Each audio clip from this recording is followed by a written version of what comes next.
नमस्कार दर्शकों। दिल्ली यूनिवर्सिटी के कॉलेजेस में और दिल्ली यूनिवर्सिटी के डिपार्टमेंट में ही आपके लिए वेरियस पोजीशन आई हैं, मल्टीपल पोजीशन है। तो सारी पोजीशन हम देखेंगे, उनकी क्वालिफिकेशन देखेंगे और उनको अप्लाई करने के लिए आपकी एलिजिबिलिटी क्या होगी वो भी हम चेक करेंगे, अप्लाई करने का तरीका भी देखेंगे। तो सारी चीज़ें हम डिस्कस करने वाले हैं, तो वीडियो को देखिएगा जरूर ध्यान से। और पहली पोजीशन पर हम चलते हैं जो कि किरोड़ीमल कॉलेज से आई है और इसका जो नाम है वो है JRF यानी जूनियर रिसर्च फेलो की एक वैकेंसी है आपकी इस कॉलेज में। प्रोजेक्ट के लिए आपको पता है JRF में आपका सिलेक्शन होता है।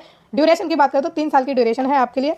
जॉब डिस्क्रिप्शन दिया हुआ है कि आपको रिसर्च वर्क कैरी आउट करना है related to the project in collaboration with IUAC new Delhi. Eligibility की बात करें तो आपको पोस्ट ग्रेजुएशन चाहिए फिजिक्स में, एप्लीकेंट विद PhD डिग्री और who are enrolled for PhD degree are not eligible. तो PhD डिग्री वाले इसमें नहीं भर सकते, बाकी जो पोस्ट ग्रेजुएट यानी MA जिन्होंने करी है फिजिक्स में वो इसमें भर सकते हैं। अब एक्सपीरियंस की बात करें तो इसमें एक्सपीरियंस आपका डिजायरेबल है, प्रेफरेंस मिल जाएगी। अगर आपके पास एक्सपीरियंस आपने गेन किया हुआ है रिलेटेड फील्ड में तो आपको प्रेफरेंस मिल जाएगी, बट इसमें एसेंशियल नहीं है अप्लाई करने के लिए। अगर आपके पास नहीं भी है तब भी आप इसमें अप्लाई कर सकते हैं, नेट की रिक्वायरमेंट इसमें नहीं है। ठीक है, सबसे बढ़िया बात है ये। फिर जो नेट और गेट वाले कैंडिडेट हैं उनको 25,000 रुपये पर मंथ मिलेगा इनिशियली 2 साल के लिए, फिर आपका बढ़ जाएगा 28,000 तक, जो कि आपके लिए थर्ड और फाइनल ईयर के लिए होगा। ठीक है, समझ गए अभी चीज़। तो नेट और गेट वालों के लिए शुरुआती 2 साल में 25,000 रुपये मिलेंगे, फिर 3,000 रुपये बढ़कर 28,000 रुपये हो जाएंगे आपके लास्ट ईयर में। और जो नॉन नेट और नॉन गेट वाले कैंडिडेट हैं उनको 14,000 रुपये पर मंथ मिलेंगे इनिशियली 2 साल के लिए, फिर 16,000 रुपये पर मंथ मिलेंगे आपके थर्ड ईयर में या फाइनल ईयर में। समझ गए। फिर एप्लीकेशन प्रोसेस की बात करें, प्रोसीजर की, तो interested candidate must email their biodata along with self attested soft copies of relevant certificate to the principal investigator email ID जो कि आपकी दी हुई है ऊपर। ठीक है, ये आपकी प्रिंसिपल इन्वेस्टिगेटर की ईमेल आईडी है। इस पर आपको अपना क्या करना है, बायोडाटा और आपके जो भी डॉक्यूमेंट है एकेडमिक डॉक्यूमेंट वो सारे अटैच करने हैं और उनको सेल्फ अटेस्ट जरूर करिएगा। प्रिंट आउट निकाल के उनको सेल्फ अटेस्ट करके उनकी फोटो खींच के उनकी PDF बनाकर आपको ईमेल कर देना है और ये विदिन 30 डेज करना है। यानी जो आपका ये 5 मार्च का है ये नोटिफिकेशन, तो आई थिंक 6-7 में ये पब्लिश हुआ है, तो आपको ये कब तक करना है, आपको ये 6-7 अप्रैल तक ही अपना ईमेल भेज देना है एप्लीकेशन फॉर्म। ठीक है, एप्लीकेशन फॉर्म दे देना है। एप्लीकेशन फॉर्म यही है कि बायोडाटा। ठीक है, फिर डेट ऑफ इंटरव्यू और मोड ऑफ इंटरव्यू की बात करें तो आपको इन्फॉर्म कर दिया जाएगा hybrid mode will be preferred. तो हाइब्रिड मोड हो सकता है और इंटरव्यू को अटेंड करने के लिए आपको कोई TDA नहीं दिया जाएगा। अब नेक्स्ट चलते हैं नेक्स्ट कॉलेज या कॉलेज पर और उसकी पोस्ट पर कि क्या पोस्ट है उस कॉलेज में।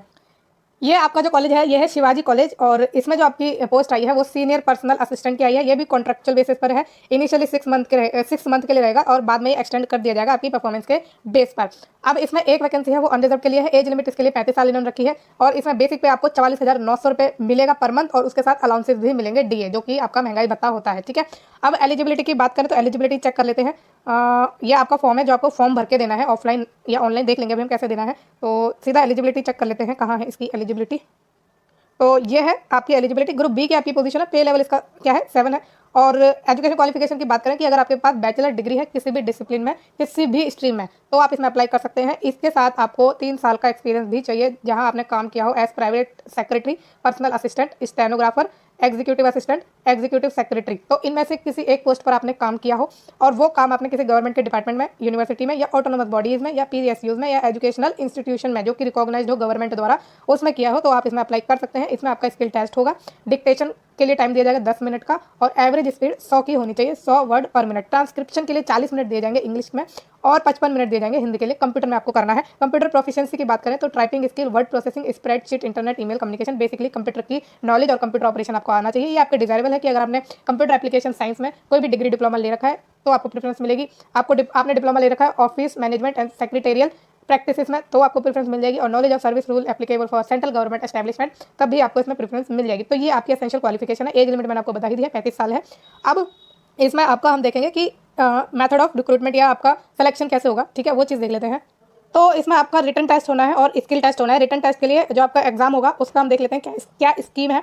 तो पेपर 1 और पेपर 2 होगा। पेपर 1 में MCQ टाइप के क्वेश्चन होंगे, 2 घंटे का पेपर होगा, 300 मार्क के क्वेश्चन होंगे, 150 क्वेश्चन आपके आने वाले हैं। डिस्क्रिप्टिव टेस्ट होगा आपका पेपर 2। ठीक है, पेपर 2 में डिस्क्रिप्टिव टाइप का क्वेश्चन होंगे, ये भी 3 घंटे का पेपर है और 200 मार्क का ही पेपर आने वाला है। स्किल टेस्ट होगा आपका जो कि आपका आधे घंटे का है और स्किल टेस्ट जो है 50 मार्क का होगा। क्वालिफाई करने के लिए आपको 25 मार्क लाने हैं। ठीक है, क्वालिफाइंग इन नेचर है ये आपका स्किल टेस्ट। टोटल 500 मार्क का आपका ये पेपर है।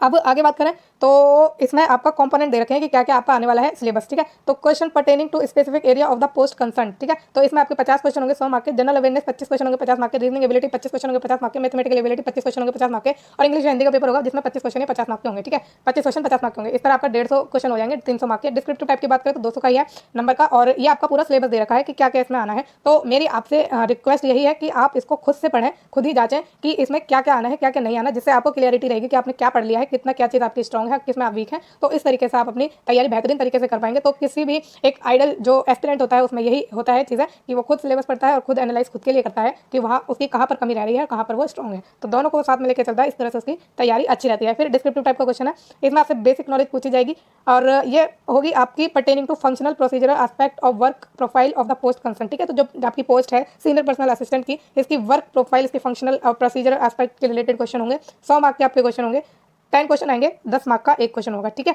तो टोटल 100 वर्ड में आपको ये आंसर करने हैं। फिर सिचुएशन टेस्ट आपका लिया जाएगा, जिसमें एनालिसिस आपसे पूछा जाएगा। कोई भी कंडीशन आपको दे दी जाएगी कि फलाना जगह पे ये दिक्कत है और उससे आपको एक डिस्ट्रिक्ट जो आपके डीएम होते हैं मजिस्ट्रेट, उनको लेटर लिखना है या उनको आपको सजेशन लिखना है या उसके सॉल्यूशन के लिए आपको कंप्लेंट लेटर लिखना है, कुछ भी लिखना है तो वो आपसे बोला जा सकता है, जिसके लिए 25 मार्क का आपका ये पेपर होगा। 200 वर्ड में आपको लिखना होगा। फिर knowledge of computer with special reference to knowledge of word processing and data analysis packages, तो इसमें आपके 25 मार्क के क्वेश्चन पूछे जाएंगे। तो आपका ये 50 मार्क का जो है 500 में आपको टोटल ये डिस्क्रिप्टिव टाइप का पेपर लिखना है। स्किल टेस्ट होगा आपका जो कि क्वालिफाइंग इन नेचर है, मैंने आपको बता ही दिया है उसके बारे में। अच्छा, इसमें अब इंग्लिश और हिंदी दोनों में आपके पेपर होंगे। ठीक है, किसी में भी आप एक चूज कर सकते हैं। जो मिनिमम क्वालिफाइंग मार्क है पेपर 1 एंड पेपर 2 में सेपरेटली आपको लाने हैं 45% रिजर्व कैटेगरी को, सॉरी अनरिजर्व कैटेगरी को 45% लाने हैं, अनरिजर्व कैटेगरी को 40% लाने हैं, ओबीसी को और 35% लाने हैं एससी एसटी कैटेगरीज को। ठीक है, तो ये आपकी चीज़ें हो गई। और जो आपको कैंडिडेट बुलाए जाएंगे एक पोस्ट के लिए, एक वैकेंसी के लिए 30 टाइम्स बुलाए जाएंगे। ठीक है, और पेपर 2 तभी आपका इवैल्यूएट होगा जब आप पेपर 1 को क्लियर कर जाएंगे। आपका पेपर 2 तभी जांचा जाएगा जब आपका पेपर 1 क्लियर हो जाएगा। नेगेटिव मार्किंग आपकी होगी पेपर 1 में 1/4 की। ठीक है, मेरिट लिस्ट आपकी तैयार की जाएगी पेपर 1, पेपर 2 और स्किल टेस्ट के बेसिस पर। ठीक है, अब ये चीज़ें आपकी हो गई सारी। इससे रिलेटेड कि एग्जाम कैसा आना है, उसकी स्कीम क्या है, उसकी नेगेटिव मार्किंग वगैरह। अब एप्लीकेशन प्रोसेस देख लेते हैं, आपको अप्लाई कैसे करना है। तो अप्लाई करने के लिए आपको स्पीड पोस्ट से ये फॉर्म भेजना है। ठीक है, ये जो फॉर्म आपको दिया हुआ है प्रिंट आउट निकालना, इससे रिलेटेड आपके जो भी एजुकेशन क्वालिफिकेशन के सर्टिफिकेट है, कोई एक्सपीरियंस आपने गेन किया हुआ है उसका सर्टिफिकेट है, आपकी कास्ट से है या जो भी है जिससे भी आप अप्लाई करना चाह रहे हैं, वो आपको सारे डॉक्यूमेंट इसमें अटैच करने हैं। और एक बात मेनली एस्टिक लगा के वो कर लीजिए, नोट कर लीजिए कि सारे जो डॉक्यूमेंट आपके सेल्फ अटेस्टेड होने चाहिए। अगर सेल्फ अटेस्टेड नहीं हुए तो आपको फॉर्म रिजेक्ट हो जाएगा। तो ध्यान रखिएगा खास कि आपका जो डॉक्यूमेंट है, जो भी टेस्टिमोनियल्स है, वो सेल्फ अटेस्ट होने चाहिए। एप्लीकेशन फॉर्म आपको फिल करना है, साइन करना है और स्पीड पोस्ट करना है, मतलब ऑफलाइन जाएगा, आपको स्पीड पोस्ट देना है आपको कॉलेज पर। ठीक है, कॉलेज के एड्रेस पर भेज देना है और 26 मार्च 2025 इसकी लास्ट डेट है। इसके बाद आपका एप्लीकेशन फॉर्म जो है कंसिडर नहीं किया जाएगा। तो ये आपकी डिटेल है इस पोस्ट से रिलेटेड, सारी चीज़ें मैंने आपको बता दी है। अब चलते हैं नेक्स्ट, आपका जो कॉलेज है और उसकी पोस्ट है। ठीक है, चलते हैं। अब ये कॉलेज भी आपका शिवाजी कॉलेज ही है। इसमें जो आपकी वैकेंसी आई है वो आई है जूनियर रिसर्च फेलो या रिसर्च असिस्टेंट की, एक इसमें आपकी वैकेंसी है। क्वालिफिकेशन की बात करें तो आपके पास एमएससी जूलॉजी में, लाइफ साइंस में, बायोटेक्नोलॉजी में, मॉलिकुलर बायोलॉजी में, एंथ्रोपोलॉजी में, वाइल्ड लाइफ साइंस में या कोई अलाइड सब्जेक्ट में होनी चाहिए। तो इनमें से किसी एक सब्जेक्ट में आपने एमएससी की हो, साथ में नेट या गेट आपका होना चाहिए। और अगर आपके पास नेट या गेट नहीं भी है तब भी आप इसमें अप्लाई कर सकते हैं। ठीक है, आपकी एप्लीकेशन कंसीडर की जाएगी, आपका फॉर्म भी शॉर्टलिस्ट हो जाएगा। फिर सिलेक्शन प्रोसेस की बात करें तो वॉक इन इंटरव्यू के बेस पर है, इसमें आपको फॉर्म भरना होगा पहले। और नेक्स्ट बात करते हैं कि टेन्योर क्या है आपके इसका। तो इनिशियली आपका 1 साल रहेगा जो कि एक्सटेंडेबल रहेगा आपकी परफॉर्मेंस के बेस पर और प्रोजेक्ट की नीड पर। तो और आपकी जो ग्रांट की अवेलेबिलिटी है उस पर भी आपका बेस करेगा। अब आपका काम क्या होगा, आपको असिस्ट करना है प्रिंसिपल इन्वेस्टिगेटर को वर्क प्लान प्रिपेयर करने के लिए, फील्ड विजिट के लिए, data collection analysis and assistant conducting workshop, trainings, awareness program. Candidate also need to prepare project report and presentation on regular basis. तो आपको ये काम करने हैं। ठीक है, रिपोर्ट तैयार करनी है वगैरह वगैरह। उनको जो आपका पीआई है उनको पूरा का पूरा सपोर्ट करना है। रेम्यूनरेशन की बात करें, सैलरी की बात करें तो आपके 25,000 रुपये पर मंथ मिलेंगे अगर आप जेआरएफ के लिए सेलेक्ट हुए और 18,000 रुपये पर मंथ मिलेंगे अगर आप रिसर्च असिस्टेंट के लिए सेलेक्ट हुए। ठीक है, एप्लीकेशन फॉर्म की बात करें कि आपको भरना कैसे है, तो आपको अपनी सॉफ्ट कॉपी बनानी है पीडीएफ, उसको और सीवी जो है आपका वो भी उसमें अटैच करना है। साथ में रेलेवेंट डॉक्यूमेंट, सपोर्टिंग डॉक्यूमेंट आपको सेल्फ अटैच करके अटैच करने हैं और ईमेल आईडी पर भेज देना है। ईमेल आईडी जो है वो आपकी ये है, इस पर आपको भेजना है और 23 मार्च से पहले आपको ये एप्लीकेशन फॉर्म भर देना है। शॉर्ट लिस्टेड कैंडिडेट को इन्फॉर्म कर दिया जाएगा ईमेल के द्वारा जब आपका इंटरव्यू होगा तब, और इंटरव्यू को अटेंड करने के लिए आपको कोई टीएडीए नहीं दिया जाएगा। तो ये हो गई आपकी शिवाजी कॉलेज की जो भी डिटेल थी इस पोस्ट से रिलेटेड उसकी बातें। ठीक है, तो अब नेक्स्ट चलते हैं आपके डिपार्टमेंट की ओर। जो यूनिवर्सिटी का डिपार्टमेंट है डायरेक्टली उसमें आपकी वैकेंसी है। ये आपका जो डिपार्टमेंट है यूनिवर्सिटी का बॉटनी का डिपार्टमेंट है और इसमें भी आपकी जेआरएफ की पोजीशन आई है। ठीक है, एप्लीकेशंस ऑन प्लेन पेपर और by mail are invited from eligible candidate for post of JRF for the following project. तो ये आपका प्रोजेक्ट है, टाइटल है प्रोजेक्ट का। इसमें आपको जो एलिजिबिलिटी चाहिए अप्लाई करने के लिए वो एमएससी की डिग्री चाहिए बॉटनी में या लाइफ साइंस में या कोई अदर अलाइड सब्जेक्ट है उसमें, और आपके एमएससी में 55% यानी 55% मार्क्स होने चाहिए और नेट क्वालिफिकेशन इन्होंने मांगी है। Candidate with prior experience in plant molecular biology, biochemistry and cell biology techniques is desirable. तो आपके पास जो एक्सपीरियंस है ये वो डिजायरेबल इन्होंने डिमांड करी है, मतलब अगर आपके पास है तो वो आपके लिए बेनिफिशियल रहेगा, एडवांटेजियस रहेगा, लेकिन इसमें एक्सपीरियंस मैंडेटरी नहीं मांगा है, मैंडेटरी। ठीक है, ड्यूरेशन की बात करें तो 3 साल की ड्यूरेशन है ये आपकी जेआरएफ की।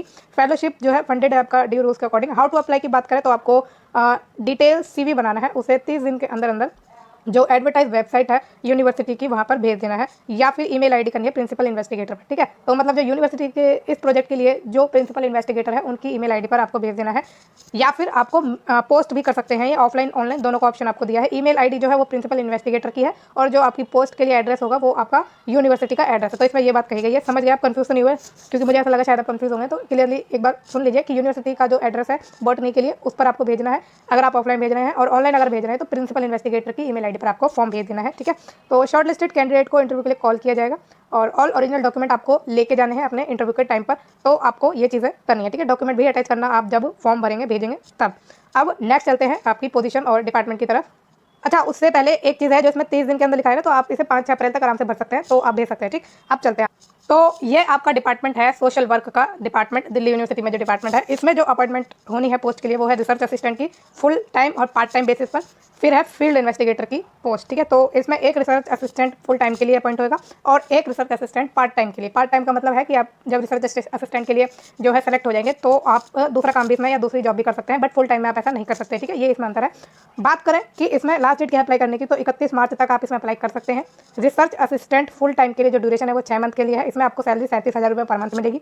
रिसर्च असिस्टेंट पार्ट टाइम में जो आपकी वैकेंसी है वो 3 मंथ के लिए रहेगी आपकी, और 10,000 रुपये पर मंथ मिलेंगे। और फील्ड इन्वेस्टिगेटर ये भी फुल टाइम है, ये 3 मंथ के लिए होगा और 20,000 रुपये पर मंथ मिलेंगे। ये एक्सटेंडेबल रहता है टेन्योर आपकी परफॉर्मेंस के बेस पर और प्रोजेक्ट की नीड पर। ठीक है, तो ये चीज़ हुई। एजुकेशन क्वालिफिकेशन एंड एक्सपीरियंस की बात करें तो the candidate should have knowledge about social work education profession. तो आपको नॉलेज होनी चाहिए सोशल वर्क एजुकेशन और प्रोफेशन की। Candidate must have post graduate qualification in social work. तो आपने सोशल वर्क में अपनी MA करी हो, ठीक है, मास्टर्स करा हो। अब MA in social work MSW from central state या डीम्ड रिकॉग्नाइज यूनिवर्सिटी से आपने की हो, इनमें से किसी भी यूनिवर्सिटी से। The candidate must have 55% marks in MASW या MSW। ठीक है, तो आपके मास्टर्स की डिग्री में 55% मार्क्स होने चाहिए। The candidate applying for research assistant full time position preferred with net and PhD in social work. तो जिन कैंडिडेट ने नेट किया हुआ है सोशल वर्क में और PhD करी हुई है सोशल वर्क में, उनको रिसर्च असिस्टेंट फुल टाइम में जो है प्रेफरेंस मिल जाएगी। ठीक है, उनके लिए जो है एडवांटेजेस रहेगा, उनके लिए ये बेनिफिशियल रहेगा। ये चीज़ आपकी इन्होंने बता रखी है। बाकी विदाउट नेट भी आप इसमें अप्लाई कर सकते हैं। नोट इन्होंने दिया है कि टेम्परेरी बेसिस पर है, ये मैंने बता ही दिया। और TAD आपको कोई नहीं दिया जाएगा इंटरव्यू को अटेंड करने के लिए। हाउ टू अप्लाई पर आते हैं सीधा। तो the eligible candidate can apply through given Google form. तो गूगल फॉर्म है, मतलब ऑनलाइन आपको इसमें अप्लाई करना है। ये जो गूगल फॉर्म है आपको इस वीडियो के डिस्क्रिप्शन बॉक्स में मिल जाएगा, वहाँ से आप अप्लाई कर सकते हैं। और आपको जो है CV अपना भेजना है बिलो मेंशन ईमेल आईडी पर। आपका जो ईमेल आईडी उन्होंने दे रखा है, यहाँ पर आपको क्या भेजना है, अपना CV भी भेजना है। तो 2 चीज़ें हैं, गूगल फॉर्म भरना है और ईमेल करना है अपना CV। The Google form link will be active up to last date of application, जो कि 31 मार्च 2025 है, मंडे तक, और शाम के 5 बजे तक ये लिंक अवेलेबल रहेगा। शॉर्ट लिस्टेड कैंडिडेट को इन्वाइट किया जाएगा इंटरव्यू के लिए 9 अप्रैल। ठीक है, मतलब 9 अप्रैल को आपको इंटरव्यू हो सकता है या हो जाएगा। और डिपार्टमेंट में आपको जाना है फिजिकली या ऑनलाइन, आपका दोनों में से किसी एक तरीके से जो है इंटरव्यू हो सकता है। ठीक है, तो ये चीज़ें आपकी पूरी हमने डिस्कस कर ली है पोस्ट से रिलेटेड। अगर कुछ भी रह गया है अनक्लियर आपके माइंड में, या आपको कुछ भी क्वेश्चन उठ रहा है आपके दिमाग में, या आप कुछ भी क्वेश्चन मुझसे पूछना चाहते हैं, मुझसे कमेंट के द्वारा पूछ सकते हैं। आपको ये वीडियो कैसी लगी है मुझे कमेंट के द्वारा जरूर बताइएगा। और फ्यूचर में रेगुलर जॉब के अपडेट के लिए और इन टाइम नोटिफिकेशन के लिए इस चैनल को प्लीज़ लाइक शेयर और सब्सक्राइब जरूर करिएगा। Thank you so much.